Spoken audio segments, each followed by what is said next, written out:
nao wakamshinda. Hebu tuende pamoja, sema nao wakamshinda kwa damu ya mwanakondoo na kwa neno la ushuhuda. Haleluya! Nao wakamshinda kwa damu ya nani? Ya mwana kondoo. Hahitaji mbwembwe, hahitaji nini? Nao wakamshinda kwa damu ya mwana kondoo na kwa neno la ushuhuda. Wewe unaona kuna watu wanashindana na wewe, bosi welewani naye, kuna mambo welewani nayo. Achilia damu ya Yesu, achilia damu ya Yesu kila mahali. Jaribu hata kuomba Kiingereza dogo, sawa Unasema I plead the blood of Jesus wherever. Ninaomba, sijajua Kihehe ni aje, lakini wewe omba kwa nia yako kutoka ndani. Omba kutoka ndani. Haleluya! Wangapi ni wafanya biashara?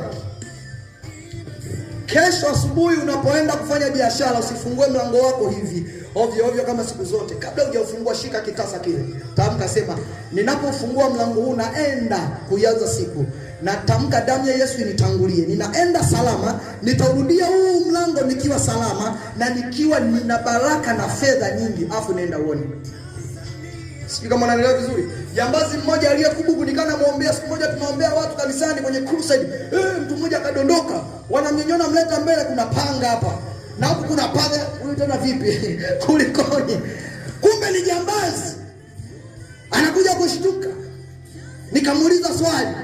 Ilikuwaje? Niliambiwa nikamuue mama yangu ili nipate utajiri. Sasa hiyo sio story. Story iko hapa. Nilimuuliza swali. Nyie mkitaka kwenda kuvunja maduka au nini, waka mnasemaje? Wanasema hivi, tunasimama katikati ya uwanja, tunatamka kwa njia ya msalaba. Hebu fikiria hapo kichwani kwako. Wanatamka kwa njia mashariki, kwa njia ya msalaba, ututangulie kwa njia. Nikauliza inakuaje? Inabidi tuzilaani pande zote. Sasa kama wao wanaweza, sisi